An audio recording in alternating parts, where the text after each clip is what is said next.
Hi నమస్తే, welcome to Myra media. నేను మీ కేవీఆర్. తెలంగాణలో కులగణన అంశం ఒకటి, తర్వాత ఎస్సీ వర్గీకరణ ఒకటి పెద్ద ఎత్తున రాద్ధాంతానికి వేదిక అయింది తెలంగాణ ప్రభుత్వం. ఈ నేపథ్యంలో తీన్మార్ మల్లన్న చేసిన వ్యాఖ్యలు, ఎవరో ఒక కోన్గిస్క గొట్టం కామెంట్ను పట్టుకొని రెడ్లు మా ఉచ్చదాగాలన్న కామెంట్ మీద మనతో డిస్కస్ చేసేదానికి, దాంతోపాటు ఈడబ్ల్యూఎస్ రిజర్వేషన్లను రద్దు చేయాలని ఇక పదే పదే తన క్యూ గ్రూప్ మీడియాలో మాట్లాడుతూ ఉన్నాడు మల్లన్న. అసలు అది సాధ్యమేనా? దీనికి సంబంధించి మనతో డిస్కస్ చేసేందుకు ఈబీసీ సంక్షేమ సంఘం జాతీయ అధ్యక్షులు, అలాగే రెడ్డి జనసమితి వ్యవస్థాపక అధ్యక్షులు వల్లభరెడ్డి రవీందర్ రెడ్డి గారు ఉన్నారు. వారిని అడిగి మరిన్ని వివరాలు తెలుసుకుందాం. అసలు ఈడబ్ల్యూఎస్ రిజర్వేషన్లు ఈ దేశంలో ఎట్లా అమలైనాయి, ఎవరి వల్ల వచ్చినాయి, వీటన్నిటి గురించి డిస్కస్ చేద్దాం. అలాగే మల్లన్న వ్యాఖ్యల మీద త్వరలోనే రెడ్డి కమ్యూనిటీ నుంచి ఒక పెద్ద భారీ బహిరంగ సభ నిర్వహించబోతున్నామని చెప్పి ఆయన పిలుపునిచ్చారు. అసలు దీనికి కారణం ఏంటి తెలుసుకునే ప్రయత్నం చేద్దాం. నమస్తే సార్. నమస్తే. బాగుండ్రా వెంకటరామరెడ్డి సార్? మేము మంచిగానే ఉన్నాం. రీసెంట్ గా వరంగల్ వేదికగా తీన్మార్ మల్లన్న అంటే ముఖ్యంగా అగ్రవర్ణాలను అని మాట్లాడుతూనే ఉన్నాడు. కమ్మ విలమలను వీళ్ళని కొద్దిగా తక్కువ చేస్తూ రెడ్లను మాత్రమే టార్గెట్ చేస్తూ కొన్ని అనుచిత వ్యాఖ్యలు చేశారు. అవి పదే పదే మాట్లాడుకోవడం కరెక్ట్ కాదు, కానీ దాన్ని ఎలా చూస్తారు?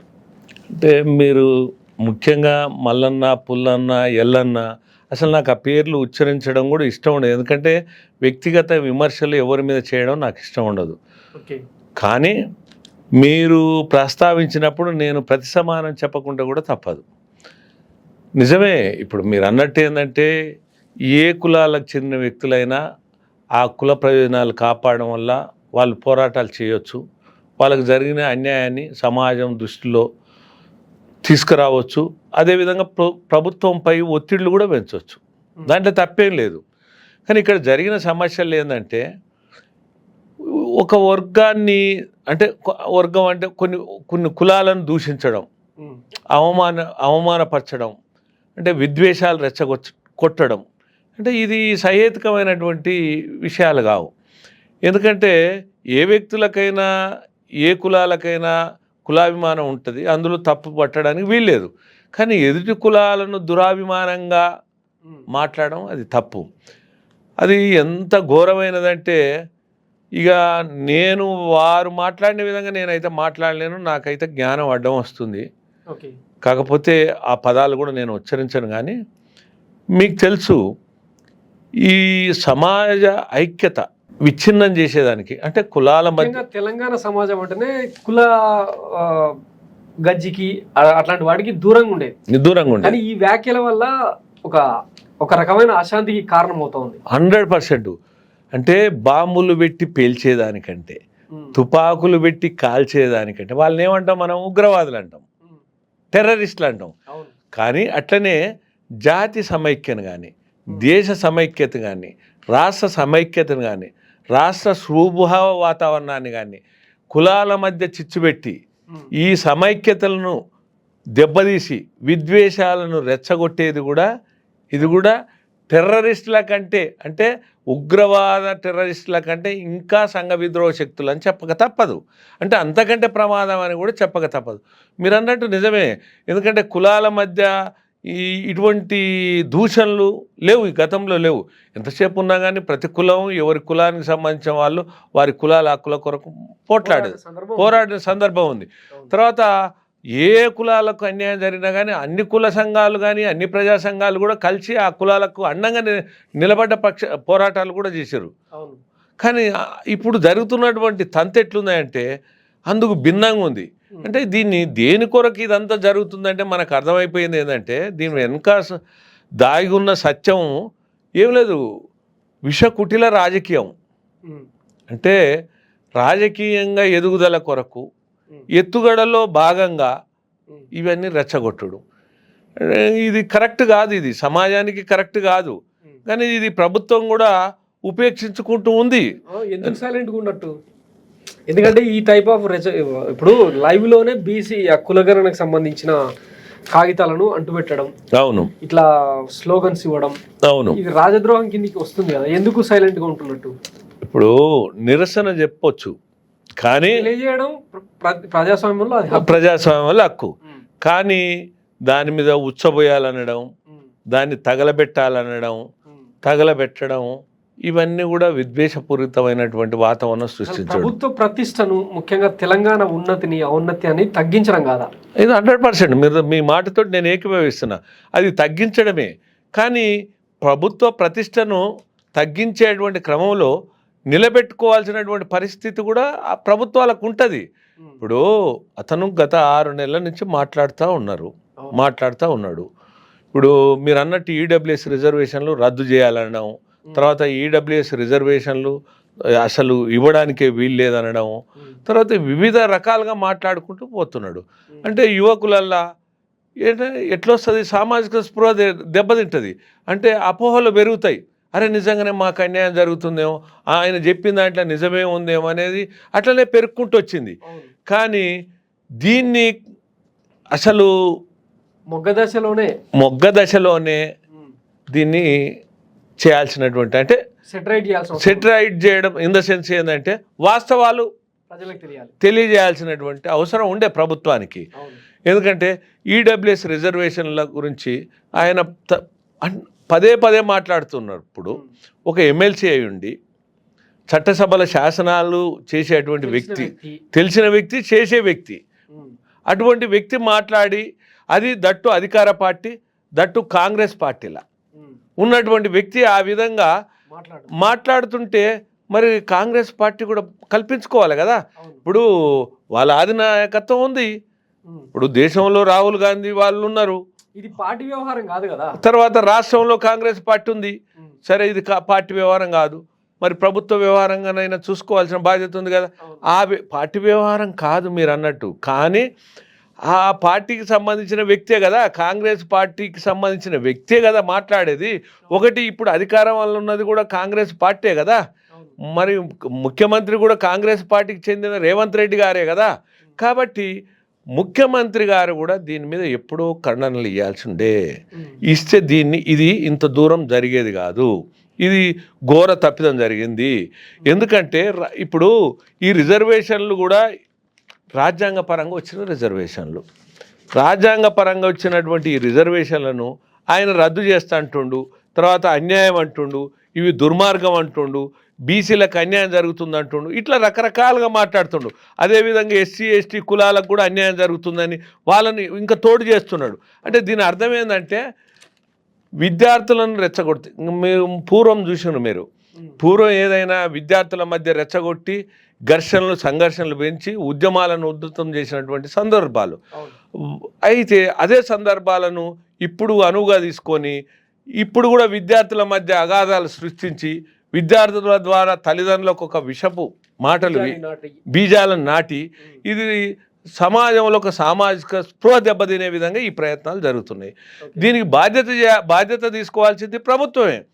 ఎందుకు ప్రభుత్వం తీసుకోవాలని అంటుండంటే, ఇప్పుడు ఆయన రిజర్వేషన్లు ఎట్లిస్తారు అని ప్రశ్నించిండు. ఈడబ్ల్యూఎస్ రిజర్వేషన్ తరచుగా ఏ వేదిక మీదనైనా. అయితే ఒకసారి ఆ ఈడబ్ల్యూఎస్ రిజర్వేషన్లకు సంబంధించి, ఎందుకంటే మీరు మొదటి నుంచి దాని గురించి పోరాడిన వ్యక్తి, గతంలో ఉమ్మడి తెలుగు రాష్ట్రాలు ముఖ్యంగా తెలంగాణ ఆంధ్రప్రదేశ్ వేదికగా అవును ఎంఆర్పిఎస్ ఎప్పుడైతే స్టార్ట్ అయిందో, అవును తర్వాత బీసీ సంఘాల పోరాటాలు ఎప్పుడు స్టార్ట్ అయినాయో అదే టైంలో ఈడబ్ల్యూఎస్ పోరాట సమితి తరఫున మీరు పోరాడారు. అవును, అసలు అప్పుడు పెద్ద ఉద్యమాలు నడిచినాయి మేమే. అవును ఆ టైంలో అంటే అది జాతీయ స్థాయి ఉద్యమంగా మారి అవును ఈడబ్ల్యూఎస్ రిజర్వేషన్లకు గెజిట్ వచ్చేదాకా అవును జరిగిన ఒక ఆ ప్రస్థానం ఏదో చెప్పగలరా? ఎందుకంటే ఇప్పుడు మల్లన్న రెచ్చగొట్టి ఈడబ్ల్యూఎస్ రిజర్వేషన్ రద్దు చేయాలంటే సరే యాక్సెప్ట్ చేస్తున్నారు, కానీ అది రద్దయ్యే అవకాశం ఎంతవరకు ఉంది అన్నది కూడా తెలుసుకోవాల్సిన అవసరం ఉంది తెలంగాణ సమాజం. ఈ తెలంగాణ సమాజానికి కానీ తెలుగు ప్రజలందరికీ కానీ యావత్ భారతదేశానికి కూడా ఇది తెలవాల్సిన అవసరం ఉంది. ఎందుకంటే ఇలా తెలంగాణలో అపోలు సృష్టిస్తారు, అటనే దాని పక్కన ఉన్న ఆంధ్రప్రదేశ్కి అదే విష బీజాలు నాటుతారు, అట్నే భారతదేశం వల్ల కూడా విష బీజాలు నాటడానికి అవకాశాలు ఉంటాయి. మీరు అన్నట్టు కాదన్ను. అయితే మీరు అన్నది నిజమే. అప్పుడు ప్రబలంగా బీసీ రిజర్వ్ 2003లో స్టార్ట్ అయింది మా ఉద్యమం. 2003లో అంతకుముందు బీసీ కోసం స్టార్ట్ అయింది అది? లేదు. అయితే అసలు ఈడబ్ల్యూఎస్ రిజర్వేషన్ అనేది దేనికోసం స్టార్ట్ అయిందంటే, ఎందుకంటే వీళ్ళు చిమ్ముతున్న విషయంతోనా అంటే వాటి ఉద్దేశం అనేది పక్కదారి పడతా ఉంది. అస్సలు అదే పక్కదారి పడుతుంది. అదే నాకు బాధాకరం అనిపిస్తుంది. ఇప్పుడు 2003 కంటే ముందల్నే బీసీ ఉద్యమాలు కూడా నడిచినాయి. ఉమ్, బీసీ ఉద్యమాలు నడిచినాయి. ఆ బీసీ ఉద్యమాలు రిజర్వేషన్లు పెంచాలని, మౌలిక వసతులు పెంచాలని, హాస్టల్ కావాలని. నేను ఆ బీసీ ఉద్యమాలలో కూడా పనిచేసిన. వాళ్ళకి హాస్టల్ కావాలి, స్కాలర్షిప్స్ కావాలని ఇవన్నీ పనిచేయడం జరిగింది. అదేవిధంగా ఎంఆర్పిఎస్ ఉద్యమం కూడా నడుస్తుంది ఈ వర్గీకరణ మీద, మందకృష్ణ గారు. Yes sir. ఆ టైంలో నేను కూడా ఏంటంటే ఒక యువకునిగా, ఒక విద్యావంతునిగా, తర్వాత సామాజిక స్పృహ ఉన్న వ్యక్తిగా నేను ఈ అగ్రవర్ణాలకు సంబంధించినటువంటి అంటే పేదలలో, ఇందులో కూడా పేదలు ఉన్నారు, ఈ పేదలను ఎవరు పట్టించుకుంటలేరు అనేది నాకు బాధేసింది. ఓకే. ఎందుకంటే సరే బీసీల ఉద్యమంలో వాళ్ళ హక్కుల కొరకు కాపాడుతున్నారు. తర్వాత అదేవిధంగా మందకృష్ణ గారు తమ వర్గీకరణ చేసి మాకు న్యాయం కావాలని కాపాడుతున్నారు. అట్లనే అగ్రవర్ణాలలో ఆనాడు ఉమ్మడి రాష్ట్రంలో కూడా 1/4 జనాభా, అంటే జనాభాలో 4వ వంతు జనాభా ఉన్నటువంటి అగ్రవర్ణాలు.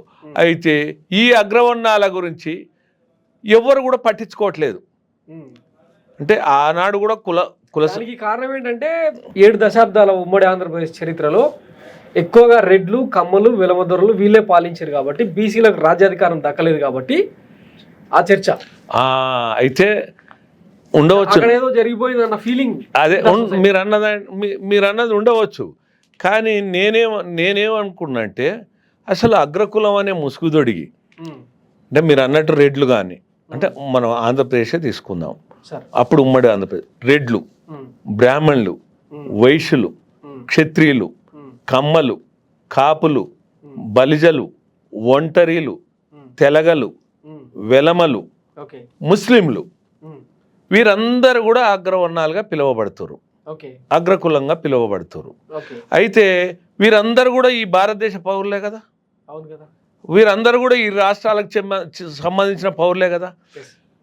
కానీ ఈ అగ్రవర్ణాలకు ప్రభుత్వాలు కానీ, రాజకీయ పార్టీలు కానీ ఒక ముసుగుదొడిగి, అగ్రకులం, అగ్రవర్ణం అని ఒక ముసుగుదొడిగి అభివృద్ధికి దూరం ఉంచి అవకాశాలు దక్కకుండా చేయడం అనేది చాలా, ఇది రాజ్యాంగానికి, స్ఫూర్తికి వ్యతిరేకమైనటువంటి చర్యలు. అయితే నేనేమంటున్నంటే, మీరు ఒక ప్రశ్న వేసారు, అంటే పాలకులు అంటే ఒక రాజశేఖర రెడ్డో, ఒక చంద్రబాబు నాయుడు, అంతకుముందు తర్వాత ఎవరైనా ముఖ్యమంత్రులు అనేవాళ్ళు పాలకులు ఉన్నారు కాబట్టి ఈ పాలకులు మొత్తం ధనికులైపోయారా? అందుకనే నేను ఆనాడే మాట్లాడడం జరిగింది. ఒక ముఖ్యమంత్రి రాజశేఖర రెడ్డి ఉంటే అందరు రాజశేఖర రెడ్డి గారు, ఒక కొనిజెట్టి రోషేలు అయితే అందరు రోషేలు గారు, ఒక చంద్రబాబు నాయుడు అయితే అందరు నాయుళ్ళు గారు అనేది ఆ రోజే మాట్లాడడం జరిగింది. అయితే మీరు గమనించాల్సింది ఏంటంటే అగ్రవర్ణాలలో కూడా అసలు ఆకలి చావులు ఉన్నాయి, చాలామంది పేదల్లో ఆత్మహత్యలు ఉన్నాయి, వాళ్ళకు ఒక హాస్టల్ లేవు, వాళ్ళకు ఒక స్కాలర్షిప్ లేవు, వాళ్ళకు ఒక ఫీ రియంబర్స్మెంట్ లేదు, వాళ్ళకు ఒక ఫ్రీ ఎడ్యుకేషన్ లేదు, వాళ్ళకు ఒక కార్పొరేషన్ లేదు, వాళ్ళకు ఒక కమిషన్ లేదు, వాళ్ళకు ఒక స్టడీ సర్కిల్ లేదు. అంటే వీళ్ళు జనాభే కదా, సరే అగ్రకులాలుగా పిలువబడుతుండొచ్చు, కానీ వీరు కూడా జనాభే కదా. మరి వీరి సంక్షేమం కొరకు కూడా ప్రభుత్వాలు చేయాల్సిన పనులు ఉన్నాయి కదా. మరి వీరిని ఎందుకు నిరాదరణకు, నిర్లక్ష్యానికి గురి చేసి విస్మరించడం ఎంతవరకు కరెక్టు అనే దాని మీద ఒకటి. రెండవది, మీరు ప్రతిభ ఉన్నా కూడా ఒక ఐఏఎస్, ఒక ఐపీఎస్, ఒక ఐఎఫ్ఎస్ చదవాలంటే వీళ్ళకి స్టడీ సర్కిల్ లేవు. మరి ఈ జాతి ఈ అగ్రవర్ణాలు ఉన్నటువంటి పేద పిల్లలు మరి వాళ్ళు కలెక్టర్లు కావద్దా? వాళ్ళు ప్రతిభ ఉంది, వాళ్ళు ఒక ఐఏఎస్, ఐపీఎస్, ఐఎఫ్ఎస్ కావద్దా? అంటే ప్రభుత్వం నుంచి ఎలాంటి ప్రోత్సాహాలు కూడా లేవు. కానీ రాజకీయ పార్టీలన్నీ కూడా అప్పుడు కానీ, ఇప్పుడు కానీ, ఎప్పుడు కానీ ఓట్ల కొరకు కొంగ జపం చేస్తూ ఈ వర్గాలను విస్మరించడం జరిగినాయి. మరి ఈ క్రమంలో మనం ఈ దేశ పౌరులమైనప్పుడు, ఈ రాష్ట్ర పౌరులమైనప్పుడు, ఈ ప్రభుత్వాలకు పన్నులు కట్టినప్పుడు సమాజంలో అందరూ ఒకరే కదా, అందరు మానవులమే కదా. అటువంటప్పుడు పేదరికం అనేది అన్ని కులాలు ఉంటుంది, ధనికులు అనేవారు అన్ని కులాలు ఉంటారు. ఒక కులం, ఒక వర్గం, ఒక మతంకు పరిమితం కాదు పేదరికం. కానీ పేదరికం అనేది ఒక కులానికి అడ్డుగోడ కూడా కాకూడదు అనేటువంటి దాని మీద నేను దీన్ని ఉద్యమంగా నేను తీసుకుపోయినా ఇప్పుడు 2003 నుంచి 2003 నుంచి. అయితే అది చట్టసభలలోకి ఎట్లా వెళ్ళింది? నేను అదే చెప్తున్నా. ఇక ఎందుకంటే ఇది ఎట్లా అసలు అందరికీ అంటే ఇప్పటి తరానికి తెలియదు. భవిష్యత్ తరాలకు చాలా నష్టం జరుగుతుంది, చాలా కష్టాలు వస్తాయి. అందుకనే ఇది వాస్తవాలు కూడా ఈ తెలుగు ప్రజలకు వెళ్ళాలి, భారతదేశ ప్రజలకు వెళ్ళాలి. ఎందుకంటే అసలు కులాలు అనేవి సృష్టించబడ్డ కులాలు. ఈ సృష్టించబడ్డ కులాలల్లో ఎవరు ఏ కులంలో జన్మిస్తారో ఎవరికి తెలియదు. ఇప్పుడు మా తాత ఏ కులం అనేది ఏ కులంలో పుడతాడని, లేకపోతే మా నాన్న ఏ కులంలో పుడతాడు, నేను ఏ కులం వల్ల పుడతానని ఊహించి జన్మించినటువంటి కులాలు కావు. కానీ ఈ కులాలు జన్మించిన తర్వాత వృత్తులను బట్టి, ప్రవృత్తులను బట్టి, పరిస్థితులను బట్టి కొన్ని వర్గాలుగా విడిపోయినాయి. అవి పిలువబడుతున్నాయి. ఎస్సీలని, ఎస్టీలని, బీసీలని, అట్లనే ఓసీలుగా పిలువబడుతున్నాయి. అట్లనే అయితే ఈ పిలువబడే కులాలే ఇవన్నీ పరిగణించబడ్డే కులాలే. ఈ కులాలను దృష్టిలో పెట్టుకొని అగ్రకులాలు అని ఒక ముసుగు దొడిగి వీళ్ళకేం బాధలు లేవు, వీళ్ళకేం గాథలు లేవు అనేటువంటి పరిస్థితులలో ప్రభుత్వాలు, రాజకీయ పార్టీలు ఉండడం, దాన్ని నేను ప్రభుత్వాలకు వ్యతిరేకంగా పోరాటం చేయడం జరిగింది. నేను తొక్కని కడపలేదు. మీకు బీసీ సంఘాల నుంచి, తర్వాత ఎంఆర్పిఎస్ నుంచి కూడా అనూహ్య స్పందన వచ్చింది, బ్రహ్మాండంగా మద్దతు ఇచ్చారు వాళ్ళు. నేను తొక్కని గడపలేదు. అన్ని రాజకీయ పార్టీల దగ్గరికి కూడా తిరగడం జరిగింది. అన్ని రాజకీయ పార్టీల మద్దతు కూడా తీసుకోవడం జరిగింది ఆ రోజు నేను చేసినటువంటి ఉద్యమంలో. అంతేకాదు అన్ని ప్రజా సంఘాలు కూడా ఈ ఉద్యమానికి మద్దతు ఇవ్వడం జరిగింది.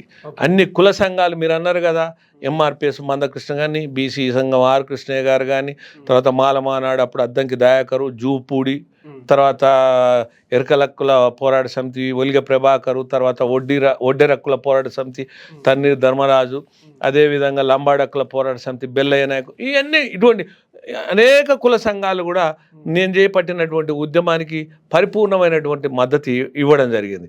వాళ్ళందరూ కూడా ఎట్లా చేశారంటే, అగ్రకులాల్లో కూడా పేదలు ఉంటారు, అంతే కదా. ఇదే స్లోగన్ వీళ్ళు చాలా సార్లు అంటే ప్రతిపక్షంలో ఉన్నప్పుడు వల్లెవేసిన మాటలే, అంతే కదా, వల్లెవేసిన మాటలు. వాళ్ళు కూడా మా వేమారెడ్లే అని చెప్పి విశారదన్ దగ్గర నుంచి తీన్మార్మలన్న దాకా ప్రతి ఒక్కళ్ళు స్లోగన్ ఇచ్చినోళ్ళే. అయితే మరి వీళ్ళందరూ కూడా ఆ రోజు కూడా మేము ఎట్లా ఉద్యమాలు చేసినామంటే, మనం ఏమైనా ఆధిపత్యం చేసేవాని మీద మన పోరాటం ఉండాలి, మనలా అణిచివేసే వాని మీద మన పోరాటం ఉండాలి, తర్వాత అవినీతి చేసేవాని మీద మనం అందరం పోరాటం ఉండాలి. మనం అంతా ఉద్యమకారులం, సామాజిక స్పృహతోటి ఏ కులాలలో ఉండని మనుషులే, పేదలే అనేటువంటి భావనతోటి మేము ఉద్యమాలు కొనసాగించినాం. మా ఉద్యమాలు కొనసాగించినటువంటి క్రమంలో ప్రభుత్వాల మీద ఒత్తిడి కూడా పెరిగింది, చాలా ఒత్తిడి పెరిగింది. అదేవిధంగా మీరు చూడండి, స్వాతంత్రం వచ్చినాక అగ్రకులాల హక్కుల మీద, అగ్రకులాల బాధల మీద ఎవ్వరు కూడా రోడ్డు ఎక్కలే. ఈ వల్లప్రెడ్డి రవీందర్ రెడ్డి ఇందిరా పార్క్ దగ్గర ధర్నా చేయడం జరిగింది. ఇందిరా పార్క్ నుంచి సుందరయ్య పార్క్ వరకు ర్యాలీ చేయడం జరిగింది. అంబేద్కర్ విగ్రహానికి వినతి పత్రం ఇవ్వడం జరిగింది. ఆనాడు అంబేద్కర్ విగ్రహానికి వేడుకోలు చేసినాం మేము. సచివాలయం దగ్గర ఉంది కదా అంబేద్కర్, అయ్యా నువ్వు రాజ్యాంగ స్ఫూర్తిదాతవు, పేదల పెన్నిదివి, మరి రాజకీయ పార్టీలు, ఈ ప్రభుత్వాలు కులాల జపాలు చేస్తూ ఈ అగ్రకులాలను విస్మరించినాయి, ఇందులో కూడా పేదలు ఉన్నారు, మీరేమో ఫలితం పొందని, ప్రయోజనం అందని వర్గానికి ఫలితం చేకూర్చమన్నారు. మరి ఈ పేదలను విస్మరించడం ఎంతవరకు కరెక్టు? మీరు కళ్ళ నుండి చూడలేకపోయినా, చెవుల నుండి వినలేకపోయినా వాళ్ళకు మంచి గుణం పాలకులకు ఇవ్వాలని వేడుకోవడం జరిగింది. అట్లనే అప్పుడు ఎగ్జిబిషన్ గ్రౌండ్లో యజ్ఞం చేయడం జరిగింది. అప్పుడు చిరంజీవి ఒక యజ్ఞం చేసిండు, కేసీఆర్ ఒక యజ్ఞం చేసిండు, భూమన కరుణాకర్ రెడ్డి ఒక యజ్ఞం చేసిండు.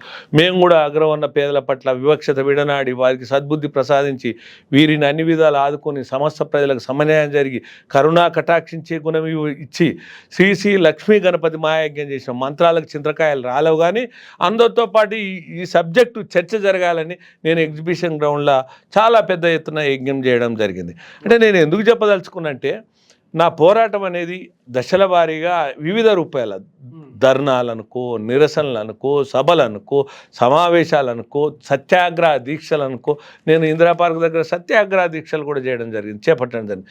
నేను ఇన్ని కార్యక్రమాలు చేసిన తర్వాత ఆనాడు ఉన్నటువంటి ముఖ్యమంత్రి రాజశేఖర రెడ్డి గారు, దివంగత ముఖ్యమంత్రి రాజశేఖర రెడ్డి గారు నా పోరాటాలను గుర్తించి, తర్వాత అదేవిధంగా అనేక సామాజిక సంఘాలు కూడా నా పోరాటాలకు మద్దతు ఏదైతే తెలిపారో అది గమనించినటువంటి రాజశేఖర రెడ్డి గారు వారు తొలిసారి 2008లో స్కాలర్షిప్లు ఇవ్వడం జరిగింది. ఆయన బీజం వేశాడు. ఈ భారతదేశం వల్లే అగ్రవర్ణ పేదలకు ఇచ్చిన చరిత్ర లేదు. ఉద్యమం ఇక్కడనే నడిచింది, తర్వాత సాధించుకున్న చరిత్ర కూడా ఆనాడు ఉమ్మడి ఆంధ్రప్రదేశ్లో ఉంది. తర్వాత క్రమంలో ఇప్పుడు ఐఏఎస్ఓ, ఐపీఎస్ఓ, అగ్రికల్చరో, బీడో, లానో, మెడిసిన్ ఏ చదువైనా చదవచ్చు. వీటిని చదవడానికి ఉచిత విద్య కావాలని నేను దాని మీద కూడా పోరాటం చేయడం జరిగింది. అగ్రవర్ణ పేదలకు అయితే అప్పుడు ఎస్సీ ఎస్టీలకు ఉన్నది, బీసీలకు ఉన్నది, కానీ అగ్రవర్ణాలకు లేదు. ఎంతసేపు ఉన్న అగ్రవర్ణాలను అందరూ విస్మరించడమే, అందరూ నిరాదరణకు గురి చేయడం, నిర్లక్ష్యానికి గురి చేయడం. ఏమన్నంటే పాలకులు మీరే అంటారు. అది ఒక పెద్ద అది ఎట్లా చెప్పాలి అర్థం కాదు. కానీ అది అసలు కన్నీళ్ళ పర్వతమైనటువంటి రోజులు అనేక సందర్భాలు ఉన్నాయి ఆ రోజులల్లో కూడా.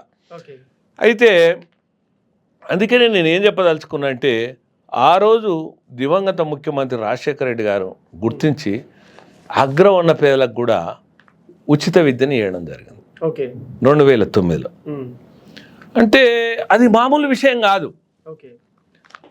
దాన్ని అందరు హర్షించడం జరిగింది.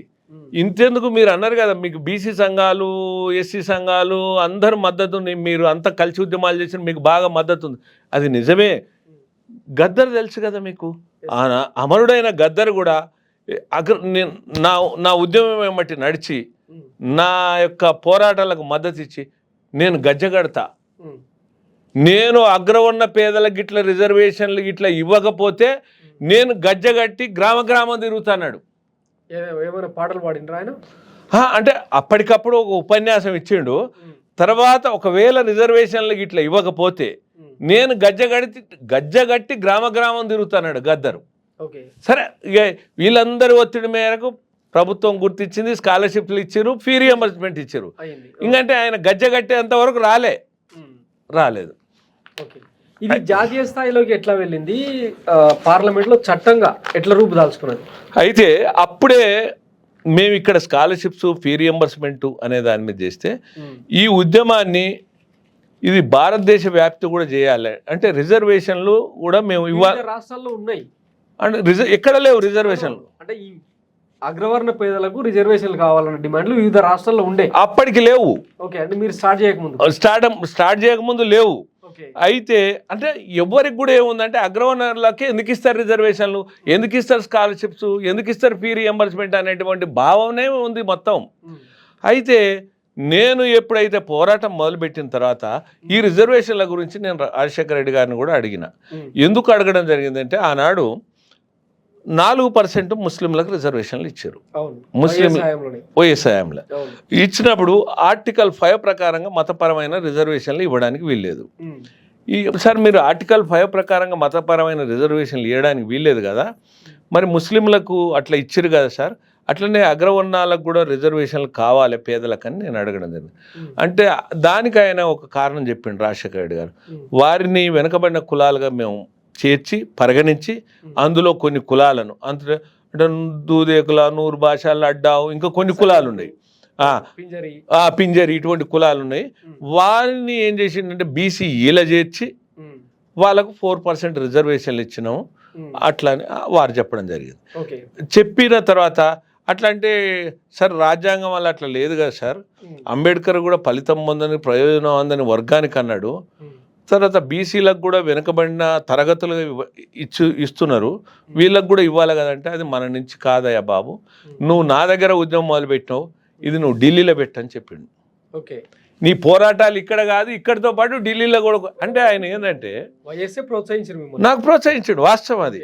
ఎందుకంటే ఆయన ఈడబ్ల్యూఎస్ రిజర్వేషన్ వెనుక వైఎస్ కృషి కూడా ఉందనుకోవచ్చా? చాలా ఉంది, చాలా ఉంది. అసలు ఆ రోజు ఆయన ఒక ప్రేరణ ఇచ్చిండు నాకు. ఎందుకంటే సమస్త జాతిలో ఆయన ఒక ఓసీలే కాదు అన్ని కులాలు ఆయనను ప్రగాఢంగా ప్రేమించేది. ఎందుకంటే ఆయన అన్ని వర్గాలను సమానంగా చూసి బీదలు ఎందున్నా బీదలు ఆయన అసలు తట్టుకోలేకపోయేవాడు, తల్లడిల్లేవాడు.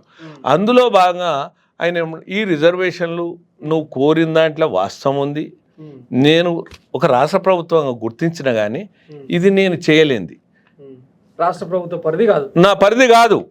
ఎందుకంటే ఇప్పుడు వాళ్ళకి అర్హత ఉన్నది, ఇవ్వచ్చు, కానీ నేనేమి చేయలేను.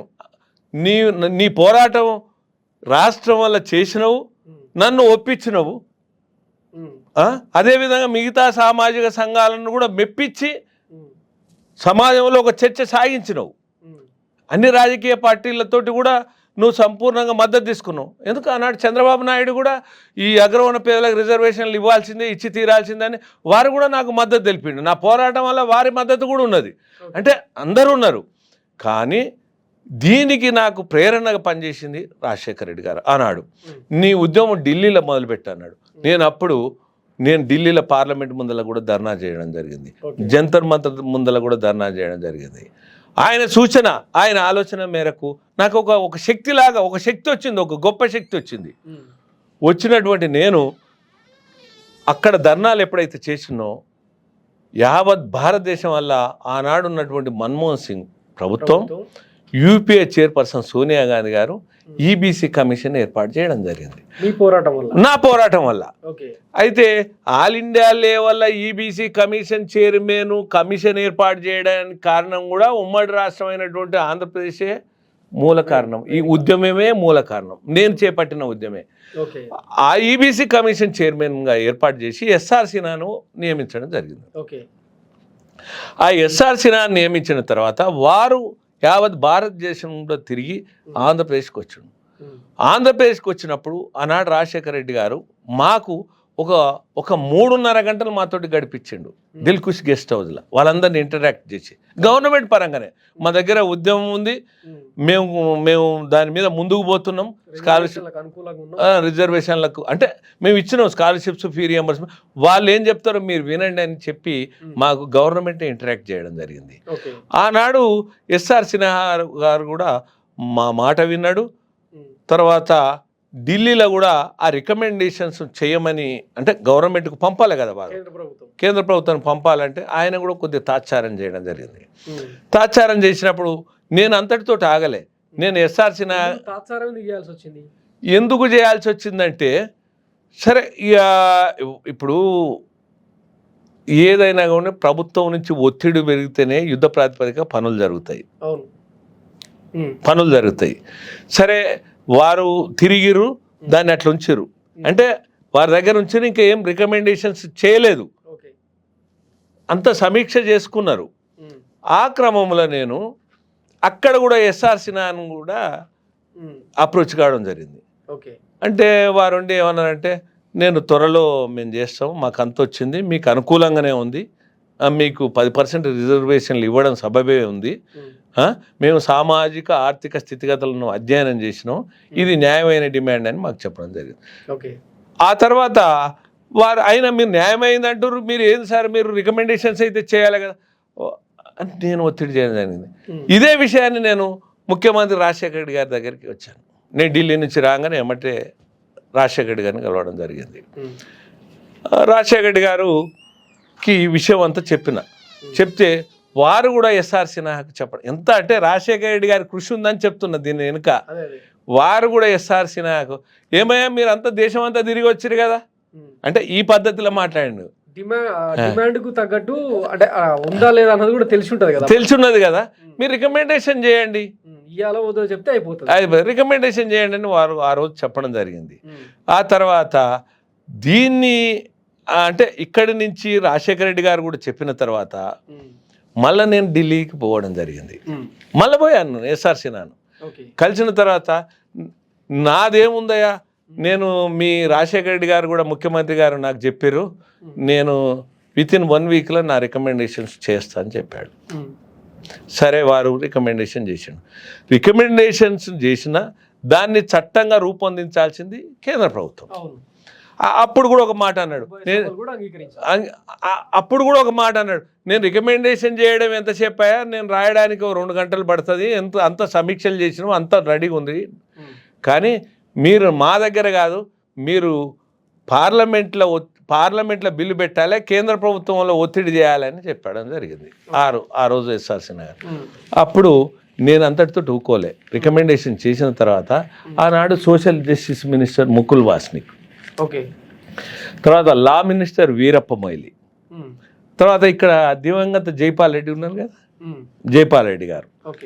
ఇక నేను జైపాల్ రెడ్డి గారిని కూడా బాగా ఇక ఒత్తిడి పెంచిన.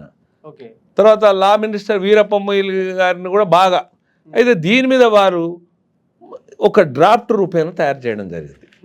అంటే ఇదంతా ఒక ప్రొసీజర్ తయారు చేయడం జరిగింది. దురదృష్టం ఏమైందంటే వాళ్ళు పార్లమెంట్లో బిల్లు పెట్టలేదు. పెట్టకపోతే అక్కడ కూడా నేను మళ్ళా తర్వాత మన్మోహన్ సింగ్ గారిని కూడా కలవడం జరిగింది. సార్ మాది రికమెండేషన్స్ అనుకూలంగా వచ్చినాయి, మీరు పార్లమెంట్లో బిల్లు పెడితే అయిపోతుందని చెప్పడం జరిగింది. సరే, ఆ తర్వాత క్రమంలో ఇక్కడ ఉమ్మడి రాష్ట్రంలో తెలంగాణ లొల్లులు, తర్వాత అట్లనే కేంద్రంలో కాంగ్రెస్ ఓడిపోవడం, ఇవన్నీ జరిగినాయి. అయినా కూడా నేను ఎక్కడ పట్టు విదలకుంటా. ఎందుకంటే ఒకటైతే అయిపోయింది కదా, 10% రిజర్వేషన్లు ఇవ్వడం సబబని అన్నారు. తర్వాత ఏ గవర్నమెంట్ రికమెండేషన్ చేసినా అది న్యాయసమ్మతమైంది. కాకపోతే అమలు చేసే వారికి చిత్తశుద్ధి ఉండాలి. దానిని నేను మోడీ గారు వచ్చిన తర్వాత కూడా మోడీ గారి దృష్టికి తీసుకుపోయినా, తర్వాత కిషన్ రెడ్డి గారికి కూడా తీసుకుపోయినా.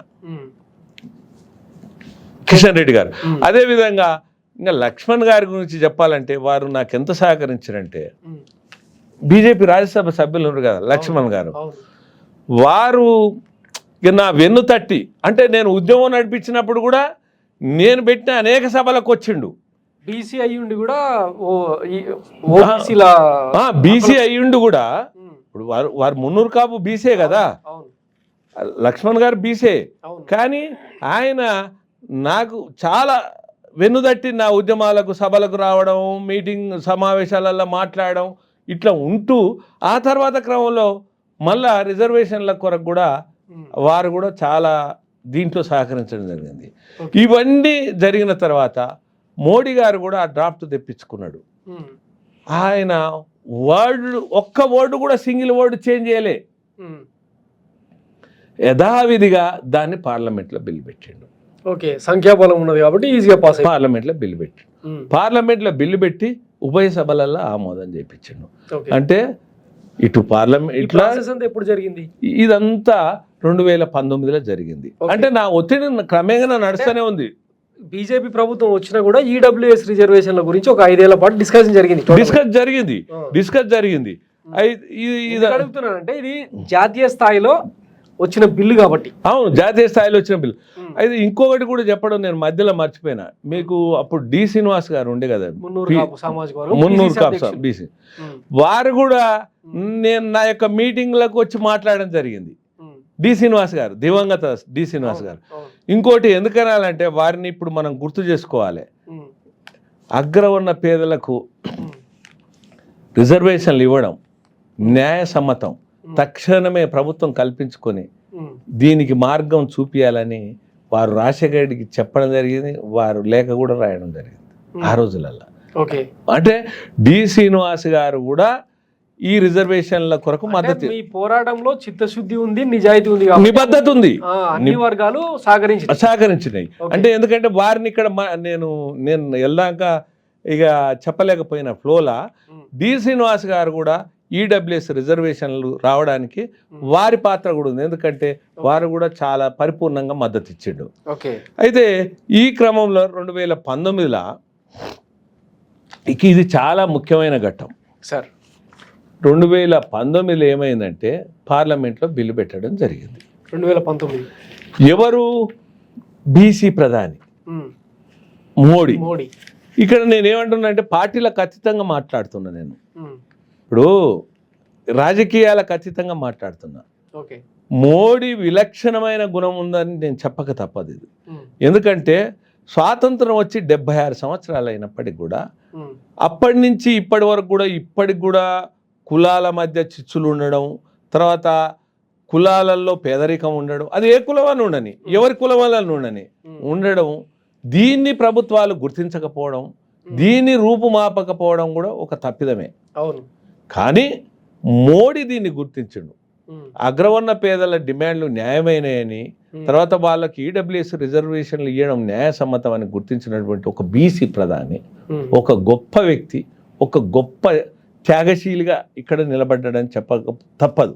ఆయన ఒక చరిత్రలో ఒక చరిత్రాత్మక నిర్ణయం తీసుకున్నాడని కూడా తప్పదు. ఆనాడు రాజశేఖర రెడ్డి ఎట్లా తీసుకున్నారో అదేవిధంగా మోడీ కూడా ఈ ప్రధానమంత్రి గారు ఆ నిర్ణయం తీసుకొని పార్లమెంట్లో బిల్లు పెట్టాడు. ఇది ఎంత బాధాకరం అనిపిస్తుందంటే వెంకటరామరెడ్డి, అసలు ఈ ఈడబ్ల్యూఎస్ రిజర్వేషన్లు ఎవడేమన్నాడు, ఎవడిచ్చిండు, మోడీ ఎట్లిస్తాడు, అసలు ఏమన్నుందా ఈ కాంగ్రెస్ పార్టీ?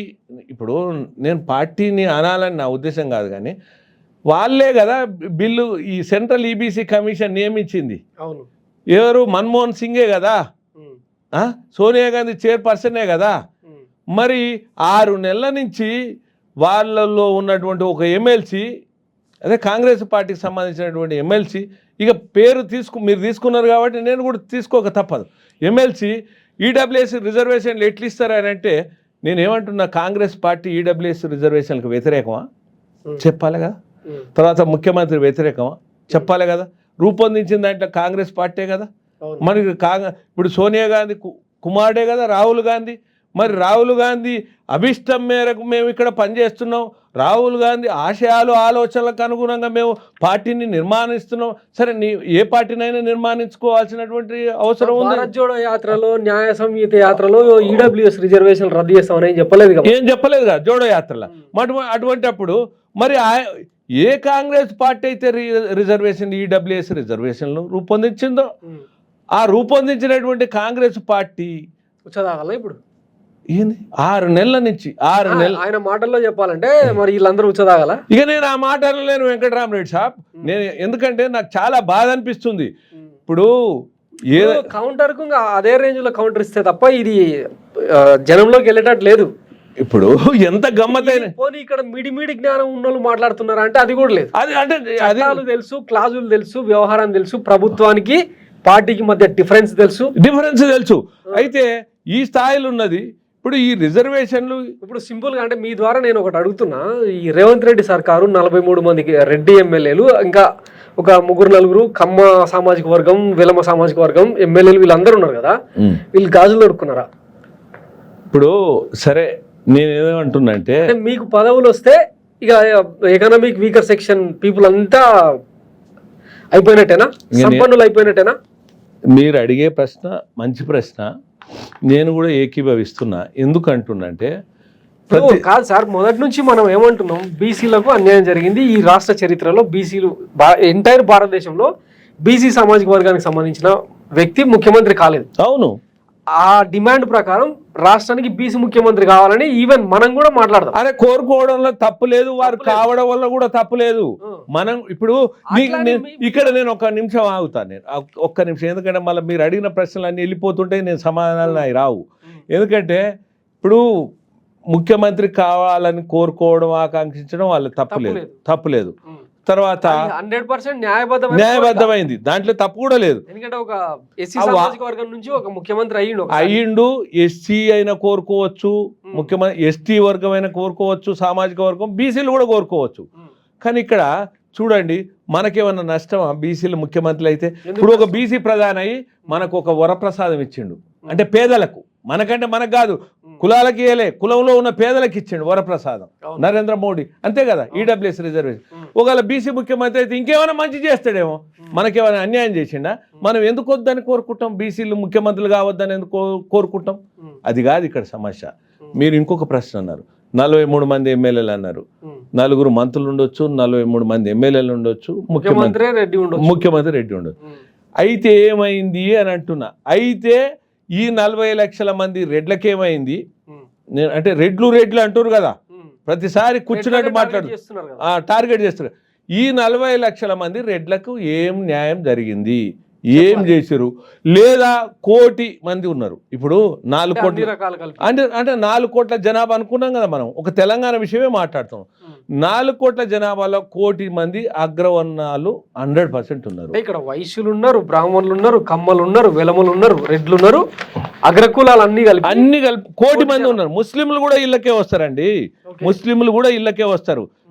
అయితే ఇంకా పోయి ఇప్పుడు నేను ఇంకా చెప్తున్నా, మీరు ఈ గుప్తలు అంటారు, అఫీషియల్ రికార్డ్స్ ఇవి అన్ని అఫీషియలే ఉంటాయి. నేను ఓకే గుప్తలు, శెట్టీలు, అగర్వాళ్ళు, జాటులు, మార్వాడీలు, రాజపుత్రులు, ఇక్కడ హైదరాబాద్ ఉన్న వాళ్ళు సంగతి చెప్తున్నా, ఓకే సిక్కులు. అంటే ఒక్క హైదరాబాద్లో సరే 1,30,00,000 అంటారు, ఒక 30 లక్షల మంది వీళ్ళే ఉంటారు. ఏది అగ్రకులాలు ఉంటారు. ఓకే సరే ఎక్కడి నుంచి ఎక్కడ వచ్చినా కానీ వాడు సెటిల్ అయినా ఉన్నా ఏదైనా స్థిరీకరణతో ఉన్నప్పుడు ఇక్కడి వాసే కదా. అంటే 4 కోట్ల జనాభా ఉన్నటువంటి వాటిలో 1 కోటి మంది అగ్రవర్ణాలు ఉన్నారు. సరే 40 లక్షల మంది రెడ్లు ఉన్నారు అనుకున్నాం. సరే అటో ఇటో ఎక్కువనో తక్కువనో. మరి ఈ కోటి మందికి ఏమి ఒరిగింది, ఏమి చేశారు? ఇప్పుడు గవర్నమెంట్ వచ్చి కూడా 14 నెలలు అయింది మనం మాట్లాడుకుంటే.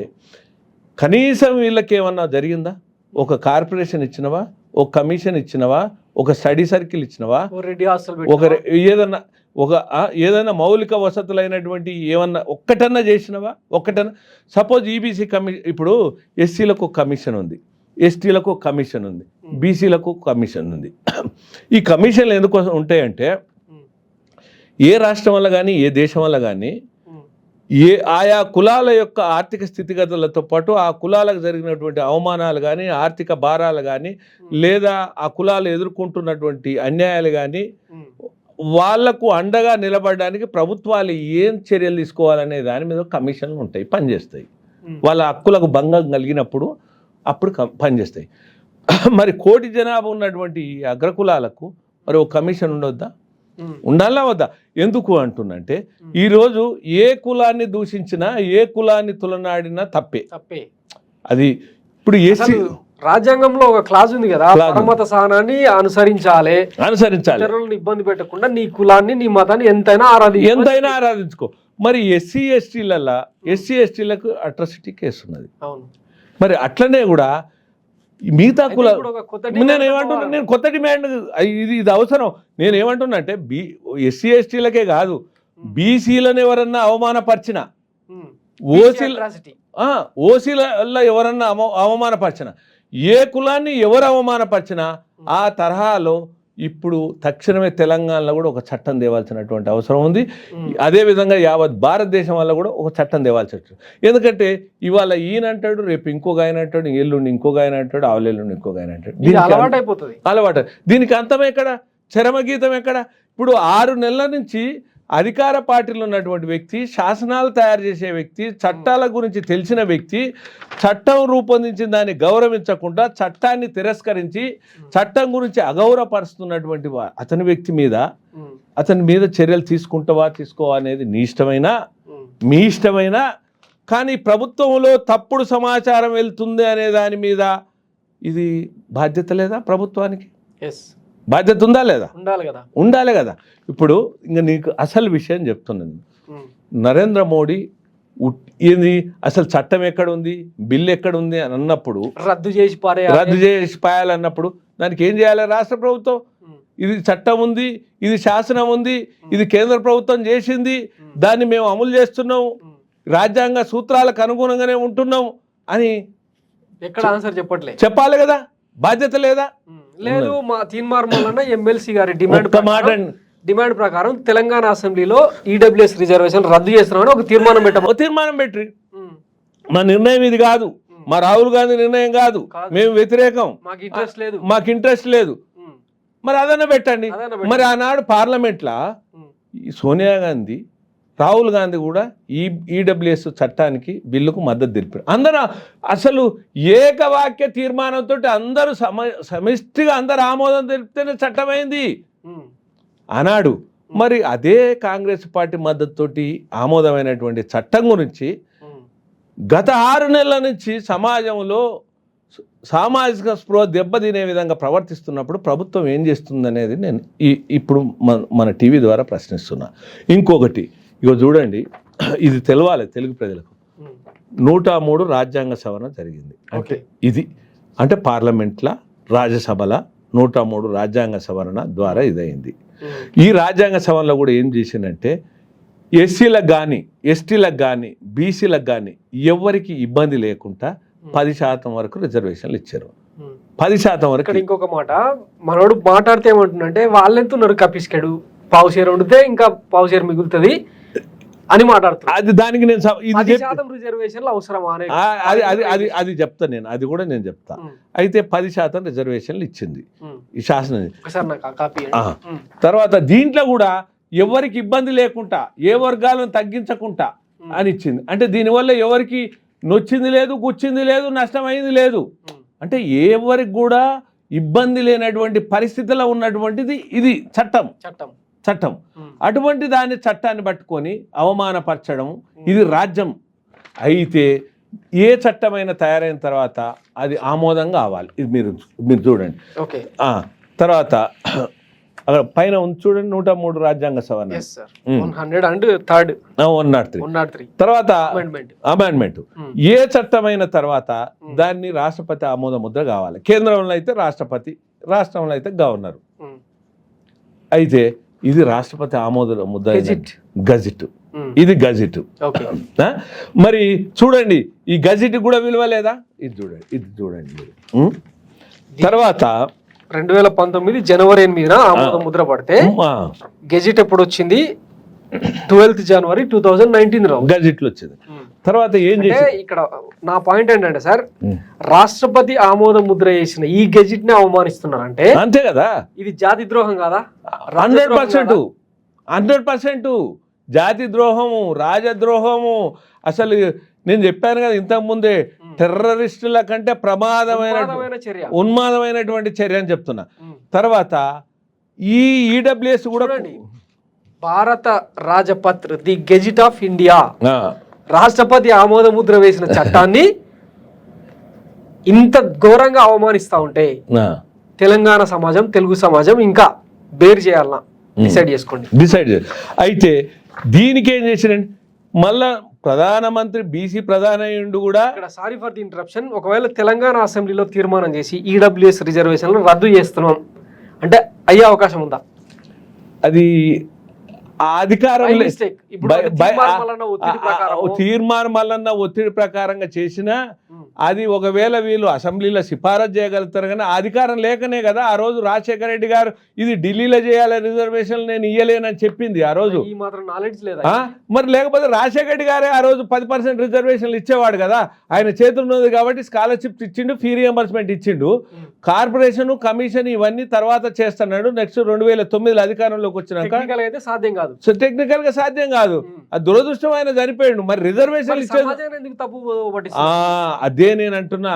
ఇక్కడ సమాజంలో తప్పుతో పట్టించే దాంట్లో ప్రభుత్వం నిర్లక్ష్యం కూడా ఉందని నేను చెప్తున్నా. ఇది చెప్పకుంటే దాచుకుంటే లాభం లేదు. ఇంకొకటి ఈడబ్ల్యూఎస్ రిజర్వేషన్లు కూడా అగ్రకులాలకు ఇయ్యలే, ఎకనామికలీ వీకర్ సెక్షన్ అంటే పేదోళ్ళకని ఇచ్చిండు మోడీ. ఇగో ఇది రూల్స్ ఫ్రేమ్ చేసిండు, ఎవరెవరికి ఇవ్వాలి దీనికి ఏంది అనేది రూల్స్ ఫ్రేమ్ చేసిండు గవర్నమెంట్ ఆఫ్ ఇండియా. నంబర్ 36039/1/2009. అయితే ఇది ఇచ్చిన తర్వాత కూడా ఎంత దురదృష్టం, ఎంత ఘోరం అంటే ఇవి కూడా అమలు చేయడానికి ఇది 2019లో చట్టం అయితే అన్ని రాష్ట్రాలు అమలు చేస్తే మన ఉమ్మడి రాష్ట్రం ఇక్కడ తెలంగాణ కానీ ఆంధ్రప్రదేశ్ కానీ అమలు చేయలే. 2000 నేను మళ్ళా ఇక్కడ కూడా ఊకోలే. రాష్ట్ర ప్రభుత్వం ఇది చట్టరూపం దాల్చుకున్నా కూడా, చట్టబద్ధత అయినా కూడా ఇక్కడ తెలుగులో వెంటనే అమలు కాలే.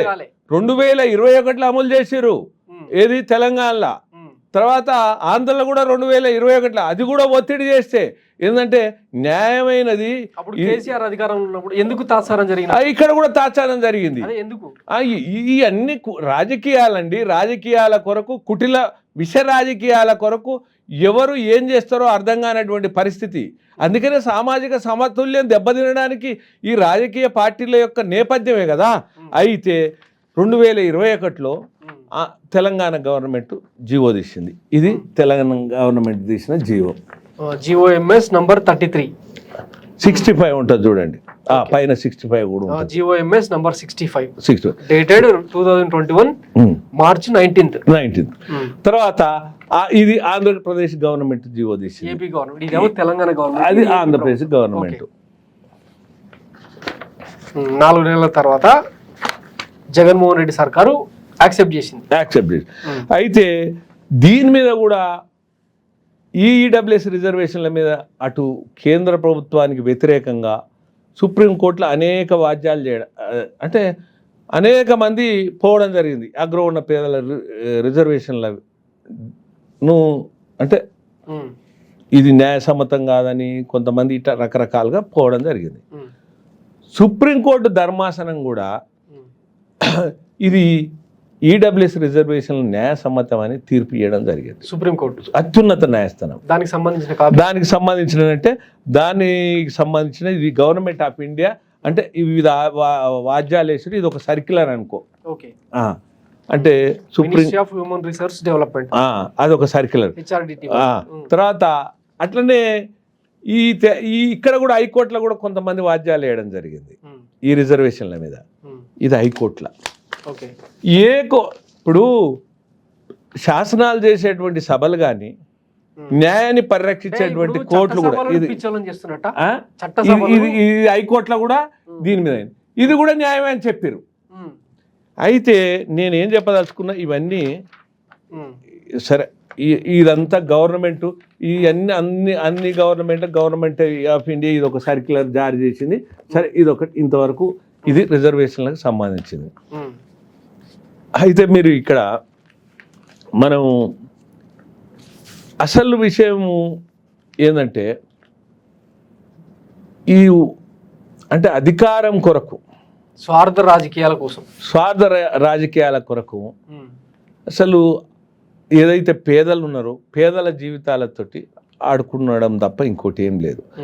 నేనేమంటున్నంటే ఇప్పుడు మంత్రులు ఉన్నారనుకో, ముఖ్యమంత్రులు ఉన్నారనుకో, వాళ్ళ పిల్లలు కార్పొరేట్ స్కూళ్ళలో చదువుకోగలుగుతారు, కార్పొరేట్ తరహా కంపెనీలు పెట్టగలుగుతారు, చేసుకోగలుగుతారు, ఎమ్మెల్యేలు కూడా చేసుకోగలుగుతారు. కానీ మరి ఈ 1 కోటి మంది పేదోళ్ళ పరిస్థితి ఏంది? ఈ 1 కోటి మంది పేదోళ్ళు ఏం చేశారు? ఈ 1 కోటి మంది కులాలు ఉన్నారు కదా, ఈ కులాలలో ఉన్న పేదోళ్ళకి అడుగుతున్నాం మనం. ధనవంతుడికి అవసరమే లేదు, ఇవ్వద్దు కూడా. మరి వారికి ఏం న్యాయం ఒరిగింది చెప్పు? వారిని ఎందుకు నిందిస్తున్నారు? వాళ్ళని ఎందుకు దోషులుగా చేస్తున్నారు? వారిని ఎందుకు నిరాదరణకు గురి చేస్తున్నారు? వారి పట్ల ఎందుకు నిర్లక్ష్యానికి గురి చేస్తున్నారు? అయినా మీకు అధికారం కావాలంటే మేము ఏమన్నా వద్దంటామా? రొటీన్ సిస్టమ్ వల్ల పెట్టుకోండి. 5 ఏళ్ళు మేము ఉండాలి, 5 ఏళ్ళు బీసీలో ఉండాలి, 5 ఏళ్ళు ఎస్సీలో ఉండాలి, 5 ఏళ్ళు ఎస్టీలో ఉండాలి, 5 ఏళ్ళు రెడ్లు ఉండాలి, 5 ఏళ్ళు ఇట్లా పెట్టుకోండి. ఏది పెట్టుకుంటే మాకేనండి? మీకు రిజర్వేషన్లు పెంచితే మనకు మేము వద్దంటామా? ఇప్పుడు ప్రజాస్వామ్యబద్ధంగా రాజ్యాంగబద్ధంగా ఏ కులాలు ఎట్లా వాళ్ళ ఆర్థిక స్థితిగతులు సామాజిక స్థితిగతులు అధ్యయనం చేసి ఎవరికి రిజర్వేషన్లు పెంచినా మనకేం అభ్యంతరం. కానీ ఏ రిజర్వేషన్ ఫలాలు కూడా నిజమైన పేదోడికే అందాలి, ఏ కులమని ఉండని. అంత మానవులమే కదా. రిజర్వేషన్ల ప్రాతిపదిక కూడా అదే కదా. అందుకొరకే ఇప్పుడు నేనేమంటున్నా అంటే ఇప్పుడు జనాభా కంటే ఎక్కువ రిజర్వేషన్లు పొందుతున్నారు వీళ్ళు అనేది ఒక ఆరోపణ. ఆ పాయింట్ మీరు వెళ్ళడానికి అడిగారు. ఇప్పుడు అది సమానం. నేను ఇది కూడా చెప్పాల్సినటువంటి బాధ్యత. నిజంగానే అంటే జనాభాకు మించిన రిజర్వేషన్లు అమలు అవుతున్నాయా? అయితే నేనేం చెప్పిన 4వ వంతు జనాభా ఉందని చెప్పిన. ఏది? భారతదేశం వల్ల. భారతదేశం వల్ల కూడా మన కులాలు కాక ఇంకా కొన్ని కులాలు పిలువబడుతున్నాయని కూడా ఇంతకుముందే చెప్పిన నేను. తర్వాత ఇంకొకటి ఏంటంటే ఇది ఏంటి అంటే ఇక్కడనేమో మనం ఏమనుకుంటున్నాం, రెడ్లు, బ్రాహ్మణులు, ఆర్య వైశ్యులు, కమ్మలు, కాపులు వీళ్ళు అంటున్నాం. మరి గుప్తలు అని పిలుస్తారు. అంటే కొన్ని చోట్ల గుప్తలు అని పిలుస్తారు, అంటే సబ్ క్యాస్ట్ అంటే షెట్టీలు అని పిలుస్తారు. అంటే మిగతా రాష్ట్రాలు కూడా ఉన్నాయి కదా యావత్ భారతదేశం వాళ్ళు. అగర్వాల్ అని పిలుస్తారు, జాటులు అని పిలుస్తారు, రాజపుత్రులు అని పిలుస్తారు, పటేల్ అని పిలుస్తారు, సిక్కులని ఇట్లా రకరకాల కులాలు ఉన్నాయండి. కాబట్టి ఏదేమైనా కానీ 4వ వంతు జనాభా ఉన్నది వాస్తవం. 1/4 జనాభా దేశ జనాభాలో ఈవెన్ తెలంగాణలో ఉన్నది, అదే ఆంధ్రప్రదేశ్లో ఉన్నది. ఇది దీంట్లో సందేహమే లేదు. అయితే ఇక్కడ తప్పుడు అభిప్రాయం మాట్లాడుతారు. అందుకనే ఈ ప్రభుత్వం ఖండించకపోవడం వల్లనే ఇంత విషబీజాలు నాటినాయని నేను చెప్తున్నా. 6.98 జనాభా ఉన్న వాళ్ళకు 10% ఎట్లా రిజర్వేషన్లు అనేది ప్రశ్నిస్తున్నారు. అంటే వాళ్ళు 50% బీసీలు ఉంటుందని ప్రభుత్వాలు చెప్తున్నా, వాళ్ళు చెప్తున్నా, బీసీలు చెప్తున్నా, మనం అందరం చెప్తున్నా కూడా 50% రిజర్వేషన్లు ఉన్నాయని చెప్తున్నాం. వాళ్ళకైతే రాజ్యాంగ ప్రకారంగా 27% రిజర్వేషన్లు ఇచ్చారు. మరి 25% జనాభా ఉన్న వాళ్ళకు మరి 10% రిజర్వేషన్లే కదా ఇచ్చింది. దాంట్లో ఎక్కువ ఇచ్చినట్టు 6.98% అంటే నువ్వే లెక్క పెట్టినట్టు ప్రతి తలకాయను, ఆ లెక్కలు నీ దగ్గరనే ఉన్నట్టు, అవి అధికారిక లెక్కలైనట్టు. నువ్వు ఆ ఒపీనియన్ క్రియేట్ చేయడానికి నీకు అధికారం ఏముంది? నిన్ను అడగాల కదా. 6.9 అగ్రకులాల జనాభా ఉందంటున్నావు, నీ దగ్గర ఉన్న లెక్కలేంది అని అడగాల కదా. నీ దగ్గర లేకపోతే నువ్వు ఇట్ట తప్పుడుగా విష బీజాలు నాటుతున్నావు, దిస్ ఈజ్ నాట్ కరెక్ట్ అని ప్రశ్నించాలి కదా. ఇది ఎవరు తీసుకోవాలి చర్యలు? ఇంకొక సవాల్ చేస్తుండే సార్, ఇందిరా అదే గన్ పార్క్ దగ్గర కానీ ఇందిరా పార్కులో కానీ బహిరంగ చర్చకు సిద్ధమా అని నేను ఈ సందర్భంగా మిమ్మల్ని అడుగుతున్నా. తీన్మార్ మల్లన్న ఒకవేళ ఛాన్స్ ఇస్తే ఈ డాటాతోనే మీరు ఆయనతో మాట్లాడడానికి ఈడబ్ల్యూఎస్ రిజర్వేషన్ల రద్దు గురించి డిస్కస్ చేసేదానికి సిద్ధమా? ఇప్పుడు నేను ఒక తీర్మానం మల్లన్న కాదు, ఎవరితోటైనా నేను చర్చకు వెనకపోను, కానీ రాజ్యాంగబద్ధమైనటువంటి ప్రజాస్వామ్యబద్ధమైనటువంటి వాతావరణంలో మాట్లాడుకునే వ్యక్తులు కావాలి. అంటే చర్చ అంటే రెచ్చగొట్టుడు వ్యాఖ్యలు కాకుండా అందరు గమనించాల్సింది ఏంటంటే ఇది తీర్మానం మల్లన్న ఏదో తెలియక మాట్లాడుతుండని అయితే నేను అనుకోవట్లేదు. తన లక్ష్యము, తన ఉద్దేశము, తన ఆకాంక్ష, తన సింగిల్ ఎజెండా ఏంటంటే అధికారం, అవకాశం. అయితే అధికారము, అవకాశం కొరకు ఆయన ఈ కుటిల విష రాజకీయాలు ఉపయోగిస్తున్నది నేను భావిస్తున్నా. బీసీల రిజర్వేషన్ల గురించి మెయిన్ టాపిక్ అన్నమాట. ఈ సందర్భంగా మీరు బీసీలకు ఏం సందేశం ఇస్తారు? ఎందుకంటే ఒక పోరాట వ్యక్తిగా గతంలో అందరూ కలిసి పనిచేసిన సందర్భం ఉన్నది కాబట్టి వాళ్ళకి మీరు ఇచ్చే సందేశం ఏంటి? అంటే ఒకటి అలాగే ప్రభుత్వానికి ఏమైనా సూచన నేను ఏం చెప్తానంటే, అసలు ఇంకా బీసీలది ఇంకొక 2 నిమిషాలు చెప్తే అసలు బీసీల హిస్టరీ కూడా తెలుస్తుంది. ఈ రిజర్వేషన్ల విషయం ఏంటంటే ఇప్పుడు కాదు, 1955లోనే కేల్కర్ కమిషన్ అని ఒకటి వేసారు. అప్పుడు 2399 కులాలు యావత్ భారతదేశంలో ఉన్నాయి. ఆ తర్వాత 1980 డిసెంబర్ 31 నాటికి వచ్చే వరకు అవి ఏమైనాయంటే 3743 కులాలుగా పెరిగినాయి. 3743 కులాలు యావత్ భారతదేశంలో పెరిగినాయి. అయితే ఈ కులాలల్లో అప్పుడు ఆ తర్వాత ఏమైందంటే మండల్ కమిషన్ ఏమైతే మండల్ కమిషన్లా బీపీ మండల్ అయితే స్పష్టంగా ఒకటి ఏం చేయడం జరిగిందంటే ఈ రిజర్వేషన్ ఫలాలు కూడా ప్రతి 20 సంవత్సరాలకు అప్పుడే నొక్కి 10 సంవత్సరాలకు అంటే బీసీ రాజ్యాంగం వల్లనే 10 సంవత్సరాలు. ఈ బీసీ మండల్ కమిషన్లు కూడా ప్రతి 20 సంవత్సరాలకు అంటే 20 సంవత్సరాలకు దీన్ని ఈ 20 సంవత్సరాలకు దీన్ని పునఃసమీక్షించి అంటే దరిద్రం ఏంటంటే ఇప్పుడు ఇంత డిస్కషన్ జరుగుతున్నాయి. ఈ కాంగ్రెస్ సవటలు దద్దమ్మలు సన్నాసులు అనాలేమో 1978 అంటే నాకు ఆ చరిత్ర గుర్తుంది కాబట్టి చెప్తున్నా. ఆ బీపీ మండల్ని తీసుకొచ్చి కులగణన చేయించింది ఎవరు? 27% రిజర్వేషన్లు అమలు చేయించింది ఎవరు? ఎవరికైనా తెలుసా ఈ చరిత్ర? మర్రి చెన్నారెడ్డి గారు ఫస్ట్ టైం సీఎం అయిన, దాన్ని మళ్ళీ ఎక్స్టెండ్ చేసింది కూడా మర్రి చెన్నారెడ్డి గారు. ఈ విషయాన్ని చెప్పుకునే సోయి కాంగ్రెస్ వాళ్ళకి లేదు. అరే మీరు దానికి అడిగిపోయి ఈడబ్ల్యూఎస్ రిజర్వేషన్ల మీద ఇంత చర్చ జరుగుతుంటే మోడీ ఎట్లిస్తాడు, మోడీ అసలు ద్రోహి, మోడీ బీసీలకు అన్యాయం మోడీ ఓసీలకు ఎట్లిస్తాడని అంటుంటే అసలు ఆ బిల్లు కాంగ్రెస్ చేసింది, అసలు అని ఆ చట్టం కాంగ్రెస్ చేసింది, తర్వాత కమిషన్ కాంగ్రెస్ నియమించింది, కాంగ్రెస్ ప్రభుత్వం చేసిన పనికి ఆ డ్రాఫ్ట్ తయారైందని మరి వాళ్ళకి తెలిసి చెప్తలేరా, తెలియక చెప్తలేరా నాకు తెలియదు. తర్వాత మళ్ళీ సబ్జెక్టు పక్కకు పోతుంది. 3743 కులాలని మీకు చెప్పాను కదా. బీసీల రిజర్వేషన్లను తీసుకొచ్చింది ఒక రెడ్డి పాలకుడు, తర్వాత అది కేంద్రంలో చట్టమే. అయితే ఈ 3743 కులాలు అప్పట్లో తేల్చిన తర్వాత ఇట్లా ఉమ్మడి రాష్ట్రం వస్తే అప్పుడు 67 నుంచి 80 నుంచి 100 130 దాకా అయినాయి ఇప్పుడు కులాలు. ఇక్కడ దాంట్లో ఏముందంటే ఎక్కడనైనా కూడా ఈ రిజర్వేషన్లు పెంచమని కోరడం తప్పేం లేదు బీసీలో. అంటే వాళ్ళు కోరవచ్చు.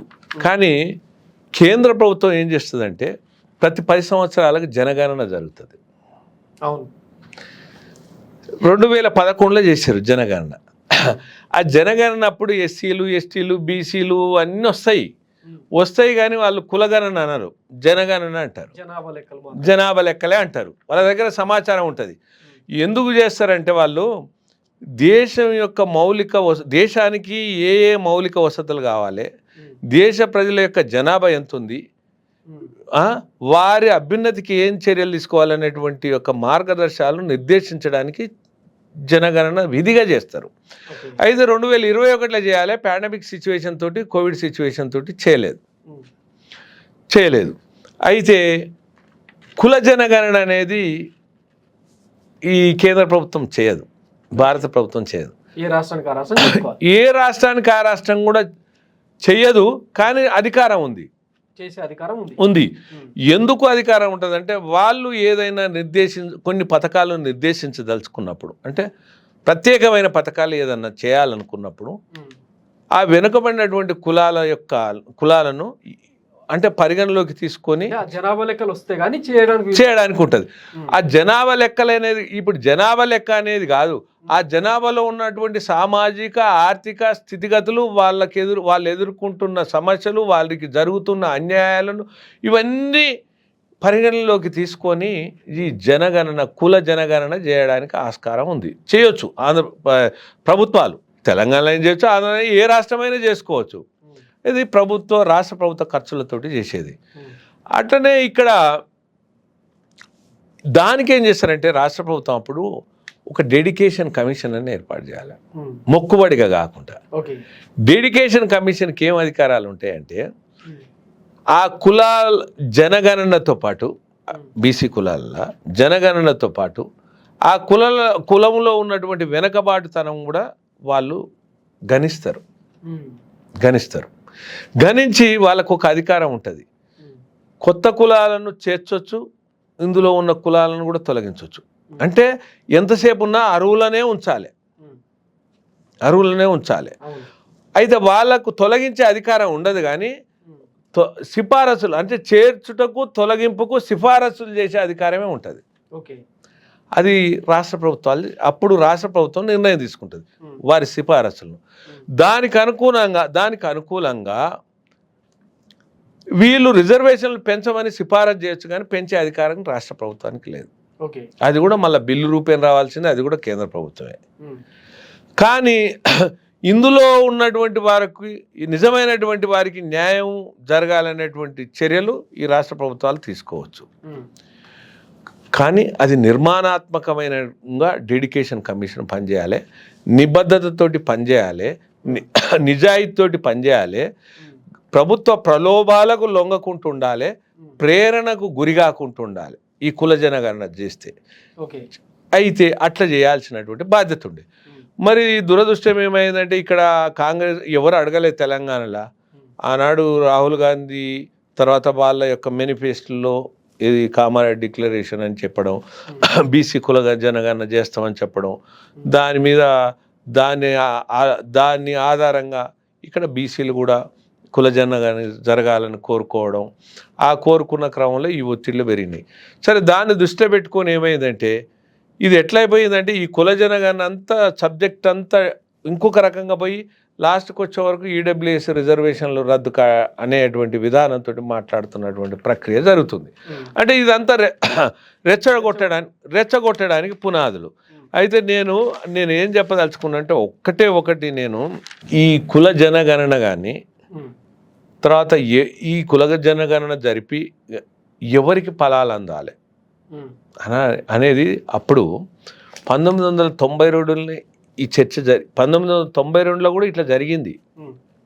అప్పుడే ఇందిరా సాహ్ని కేసు ఒకటి జరిగింది, యూనియన్ ఆఫ్ గవర్నమెంట్ ఇండియా అంటే భారత ప్రభుత్వం మీద. దాంట్లో స్పష్టంగా ఏం చెప్పిందంటే అది మండల్ కమిషన్కి సంబంధించినటువంటి ఇందిరా సాహ్ని కేసులో సుప్రీంకోర్టు అత్యున్నత న్యాయస్థానం ఏం చెప్పిందంటే ఎస్ఆర్ పాండ్యన్ ఏమన్నాడంటే రాజ్యాంగాన్ని దుర్వినియోగం చేసే అధికారం ఎవరికి ఇవ్వబడలే. రాజ్యాంగ ఫలాలు అర్హులైన వారికి మాత్రమే అందాలి. అనైతికంగా, వంశపారంపర్యంగా, ఏకస్వామ్యంగా, నిరంతరంగా, అధర్మంగా ఎప్పుడు ఒకే కులానికి చెందినవారు కానీ లేదా ఒకే వర్గానికి చెందినవారు కానీ రాజ్యాంగం ద్వారా సంక్రమించే ప్రయోజనాలు పొందడం వల్ల జరిగే అన్యాయాన్ని మనం పూడ్చలేము. ఇది రాజ్యాంగ స్ఫూర్తికి వ్యతిరేకమైన అన్నాడు. ఇది ఇంత సుప్రీంకోర్టు ఇది ఉంది. దీన్ని ఆధారంగా డెడికేషన్ కమిషన్ వేసి రాష్ట్ర ప్రభుత్వాలు నిర్ణయించవచ్చు. వాళ్ళు పెంచమంటే ఆ పరిస్థితులను బట్టి పెంపుకు సిఫారసులు చేయవచ్చు. ఏదేమున్నా కానీ ఎవరికి రిజర్వేషన్లు పెంచుతున్నా మనకు అభ్యంతరం లేదు. మనకు నష్టం కాదు, మనకు నష్టమైంది కాదు, కష్టమైంది కాదు. కానీ మిగతా వర్గాలకు రిజర్వేషన్ రద్దు చేయడం నీకేం అధికారం ఉంది? నీకేం అధికారం ఉంది? అది మన ప్రశ్న. ఇది బీసీలకు సంబంధించినటువంటి అంశం. తర్వాత మీరు ఇంకా అంటే నేను మిమ్మల్ని మధ్యలో ఆపిన ఎస్సీ వర్గీకరణ మీద, అంటే ఇది అయిపుచ్చుదామని, ఇది క్లోజ్ అయింది కదా, ఇది కూడా తెలవాలి కదా. ఈ చట్టం ఏమంటుంది, రాజ్యాంగం ఏం చెప్పింది, డెడికేషన్ కమిషన్కి ఏం అధికారాలు ఉన్నాయి, రాష్ట్ర ప్రభుత్వం ఏం చేయొచ్చు, ఇటువంటప్పుడు సామాజిక స్పృహ దెబ్బతినకుండా ఎట్లా ప్రభుత్వం చర్యలు తీసుకోవచ్చు అనేది అదంతా ప్రభుత్వం వాళ్ళ చేతులు ఉంటుంది. కానీ దీంట్లో కులాల మధ్య అపోహలు సృష్టించి ఈ చిచ్చు పెట్టడం అనేది కరెక్ట్ కాదు. వారి మీద కఠినంగా ప్రభుత్వం వ్యవహరించాల్సినటువంటి అవసరం ఉందనేది నేను తమరి ద్వారా నేను ఈ టీవీ చాలా గొప్ప మందకృష్ణ మాదిగ గారి గొప్ప విజయం. ఎందుకంటే మేము కూడా ఎంఆర్పిఎస్ ఉద్యమం నేను కూడా వారితో పాటు కలిసి చేసిన. ఇప్పుడు ఎందుకంటే నేను ఒక్కొక్క వల్లభరెడ్డి రవీందర్ రెడ్డిగా అన్ని వికలాంగుల ఉద్యమంలో కానీ, వర్గీకరణ ఉద్యమంలో కానీ, హోంగార్డు వేతనాల పెంపు ఉద్యమం కానీ, నిరుద్యోగ వృత్తి కొరకు కానీ, వయోం పరిమితి సడలింపు ఉద్యమాలు కానీ అనేక ప్రజా ఉద్యమాల్లో నేను ప్రత్యక్షంగా పాల్గొన్నా. అదేవిధంగా ఎస్సీ హక్కుల కొరకు, ఎస్టీ హక్కుల కొరకు, బీసీలకు కూడా హాస్టల్ కావాలి, స్కాలర్షిప్స్ కావాలి, వారికి కూడా అనేక సౌకర్యాలు కావాలనేటువంటి పోరాడినటువంటి వ్యక్తిని. అయితే ఇక్కడ మందకృష్ణ గారు ఒక గొప్ప పని చేసింది ఏంటంటే, వర్గీకరణ అంటే ఎవరికి అర్థం కాని సమస్య ఏంటంటే అసలు ఉన్నోళ్ళు లేని వాళ్ళనే తేల్చడమే. అది మందకృష్ణ గారు పునాది వేసింది. మనం ఏమనుకుంటున్నాం అంటే ఎస్సీల వర్గీకరణ అనుకుంటున్నాం, నిజమే కావచ్చు, కానీ అది అందరికీ వర్తిస్తుంది అంటున్నా. అది ఒక పునాది, అది ఒక తొలిమెట్టు. ఇది రాష్ట్రమే కాదు, ఆంధ్రప్రదేశే కాదు, యావత్ భారతదేశానికి తొలిమెట్టు. వర్గీకరణ అర్థమే అది. ఎవరికి ఫలాలు అందాలి, ఎవరికి అందొద్దు, ఏ మేరకు అందాలి, అది ఆ మందకృష్ణ గారు చేసినటువంటి ఉద్యమం. తర్వాత ఇంకొకటి ఏం చెప్పదలుచుకున్నట్టే, నేను ఈ పదవులు అనేది మీరు పదవుల ఆకాంక్ష ఉన్నోళ్ళ మీద, పదవుల కొరకు అంటిపెట్టుకున్న వాళ్ళ మీద మీకు కోపము ద్వేషం ఉంటే మీరు ఏమైనా వెలుబుచ్చవచ్చు, అంతే కదా. తర్వాత ఆధిపత్యం చేసేవారి మీద అక్కసు కూడా మీరు వెలుబుచ్చవచ్చు. అధికారం చెలాయించి అవినీతులకు పాల్పడే వారి మీద కూడా మీరు పోరాటాలు చేయొచ్చు. అంతేకాదు సామాజిక సమతుల్యం పాటించాల్సిన బాధ్యత కూడా ఉంటుంది ప్రభుత్వాలకు, రాజకీయ పార్టీలకు. మనం ఎవరినేం సమర్థిస్తలేము, బీసీలకు అన్యాయం జరగడానికి వీల్లేదు. కాబట్టి పాటించాలని కోరుకునే అధికారం కూడా మీకున్నది. కానీ మీరు కొన్ని కులాలను ద్వేషించి సమాజంలో సమతుల్యాన్ని దెబ్బతీయొద్దనేది అగ్గిరాజేయడం కరెక్ట్ కాదు. అయితే మీరు అన్నట్టు అగ్రకులాలల్లో మీరు ఇప్పుడు మనకు కనపడుతున్నది రెడ్లు ఎక్కువ కనపడుతున్నారు. అది కూడా నేనేం కరెక్ట్ అని చెప్తలేను, ఎందుకంటే సమతుల్యం దెబ్బతిన్నట్టే. అంటే అన్ని వర్గాల జాతులకు, అన్ని కులాలకు ప్రాధాన్యత లభించాలి కదా.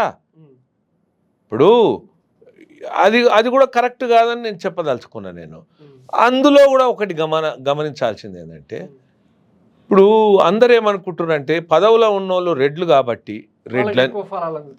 ఎక్కువ ఫలాలు అందుతున్నాయి అని అంటున్నారు, దోసుక తింటున్నారు అనేటువంటి భావన కూడా పోవాలంటున్నా. నేనేమంటున్నా అంటే ధనిక రెడ్లకు దరిద్రపు రెడ్లు చుట్టాలు గారు అంటున్నా.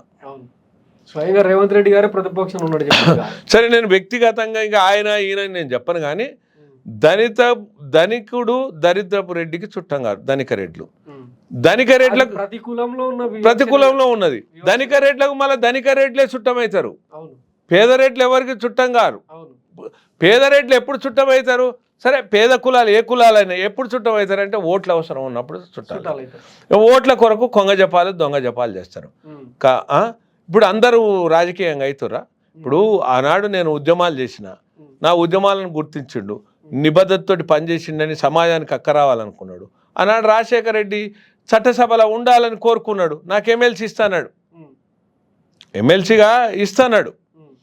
కానీ నేనేమన్నా ఇంకొక చారిత్రక సందర్భం, రెడ్డి రాజ్యం రెడ్ల భోజ్యం అనేది ఈనాడు పత్రికలో పెద్ద కథనం వస్తే దాని మీద మీరు పోరాటం చేసి ఒకసారి ఆ చారిత్రక సందర్భం గురించి చెప్తారా? చెప్తా. ఇది అయిపోయినాక చెప్తాను నేను. ఇది ఒక్క నిమిషము. ఎందుకంటే ఇప్పుడు ఆనాడు కూడా అంటే అంటే మీరు ఏంటంటే రెడ్లు అంటే పదవులు పట్టుకొని వేలాడతారని అనుకుంటురు సమాజం. మరి మాలాంటి వాడు ఒక ఎమ్మెల్సీ పదవి ఇస్తున్నా వద్దని చెప్పి మా హక్కుల కొరకు మేము పోరాటం చేసుకుంటాం, సాధించుకున్న తర్వాత మేము ఏదైనా ప్రజలు మమ్మల్ని కావాలనుకుంటే మేము అప్పుడు వస్తాం. నేను ఆనాడు చెప్పడం జరిగింది రాజశేఖర రెడ్డి గారికి, మా యొక్క సమస్యలు మా యొక్క హక్కులు తీరిన తర్వాత, మేము మా పోరాటం ద్వారా సాధించుకున్న తర్వాత నిజంగా మాలాంటి వాళ్ళు చట్టసభలో ఉండాలని మీరు అంటున్నారు కాబట్టి అటువంటి పరిస్థితులలో రాగలుగుతాం, కానీ మాకు పదవులు ముఖ్యం కాదని నేను ఎమ్మెల్సీ వద్దని చెప్పిన. ఇప్పుడు కేవీపీ గారు అయితే బ్రతికే ఉన్నారు కదా, రాజశేఖర రెడ్డి అయితే అనంత లోకాలకు వెళ్ళిపోయాడు. ఇప్పుడు కేవీపీ గారు అయితే బ్రతికే ఉన్నారు కదా, వల్లభరెడ్డి రవీంద్ర రెడ్డికి ఎమ్మెల్సీ ఇస్తా అంటే వద్దన్నడా లేదనేది చెప్తారు కదా, చరిత్ర చెప్పిన సాక్ష్యం ఇది. మరి అట్లనే మేము అందరం ఏదో రెడ్లైన వరకు అందరు పదవుల కొరకు ప్రాకులాడతారని అనుకోవచ్చు. 119 ఎమ్మెల్యేలు, 17 మంది ఎంపీలు, కొన్ని నామినేట్, అందరినీ సాటిస్ఫై చేయలేరుగా. సాటిస్ఫాక్షన్ చేయలేకపోవచ్చు. పదవి ఇప్పుడు ఉన్న పోస్టులు ఎంతమందిని ఇప్పుడు అయినా అది తృప్తిపరచరా అనేది పక్కకు పెడితే, పదవులు ఉన్న వాళ్ళని దృష్టిలో పెట్టుకొని మాలాంటి వాళ్ళకు కూడా ఆత్మాభిమానం ఆత్మగౌరవం దెబ్బతింటుందని నేను అంటున్నా. ఎందుకంటే మేము ఎవరు చేయలే. ఇప్పుడు మీరే అడిగారు, అగ్రవర్ణాలకి ఎవరు పోరాటం చేయండి, మీరు ఎందుకు చేయాల్సి వచ్చింది, సందర్భం ఏందని మీరు మొదట్లో ప్రశ్నించినారు. మరి నేను చేసిన, నేను ఎమ్మెల్యేనైనా, నేనేమైనా ఎంపీ అయినా, లేదైనా మంత్రినైనా, ఇంకేదైనా ముఖ్యమంత్రినైనా, నాకేమైనా అవకాశాలు వచ్చినాయా?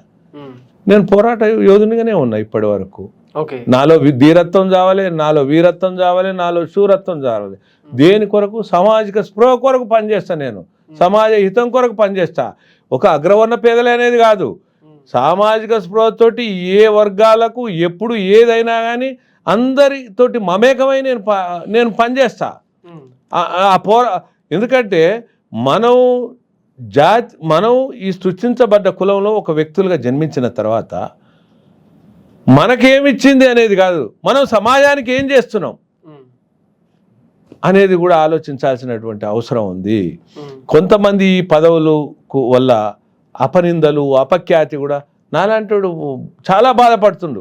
ఇటీవల కాలంలో నేను అనేక రోజుల నుంచి సంయమనంగా పాటిస్తూ వచ్చిన.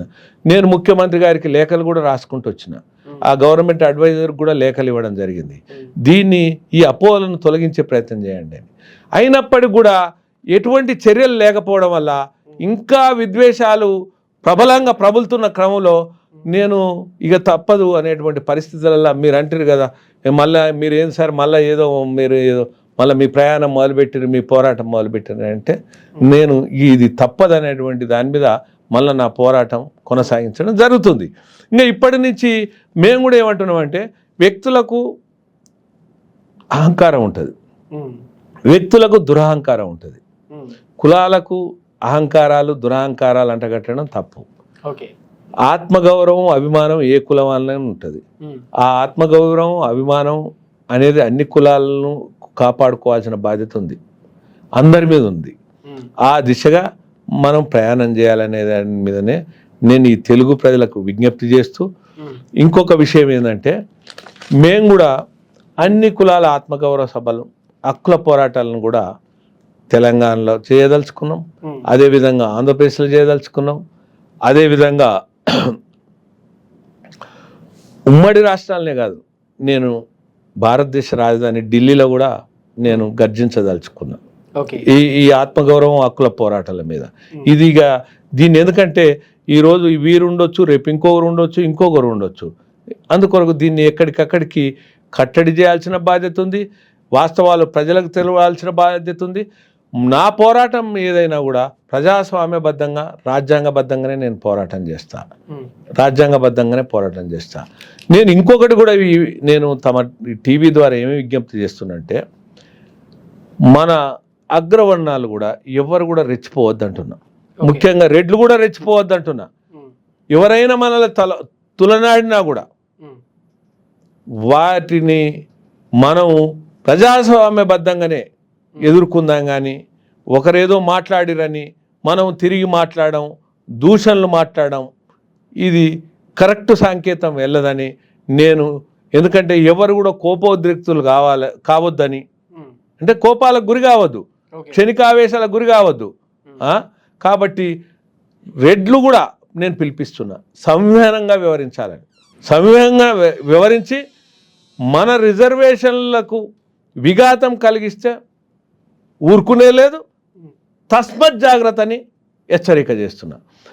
అందులో భాగంగా నేను త్వరలోనే హైదరాబాద్లో 1,00,000 మందితో రెడ్డి జన ధర్మ యుద్ధ భేరి బహిరంగ సభ, రెడ్డి జన ధర్మ యుద్ధ భేరి 1,00,000 మందితో బహిరంగ సభ నిర్వహిస్తున్నాం. అన్ని వర్గాలను కలుపుకుంటున్నాం. రెడ్లు కాకుండా కూడా మిగతా వాళ్ళను కూడా మద్దతు తీసుకుంటున్నాం. మా యొక్క సభకు పిలుస్తాము, వాస్తవాలు వివరిస్తాము. కానీ కులాల వారిగా ఆత్మగౌరవ సభలు పెట్టి తర్వాత అందరం కలిసి మళ్ళీ ఇంకొక బహిరంగ సభ పెడతాం. దీన్ని ఇంతటితో పోనిచ్చే క్వశ్చనే లేదు, ఊకునే ప్రసక్తే లేదు. కాకపోతే అందరూ రెడ్డి జనమే, రెడ్లంతా రెడ్డి జనమే. రెడ్డి జనమంతా మమేకమై ఒకరికొకరు తోడై దీన్ని యుద్ధబేరిగా మోగిస్తామని ఈ సందర్భంగానే తెలియజేస్తున్నాను. Thank you very much sir, మా స్టూడియోకి వచ్చి ఇంత విలువైన సమాచారం, ముఖ్యంగా అంటే ఈ సోషల్ అశాంతి రాజేస్తున్న తరుణంలో ఈ ఇంటర్వ్యూ అనేది చాలా ఇంపార్టెంట్. సో ప్రతి తెలుగు వ్యక్తి చూడాల్సిన సందర్భం అయితే ఉంది. థ్యాంక్స్ ఫర్ వాచింగ్ మారా మీడియా. నేను మీ కేవీఆర్. Thank you.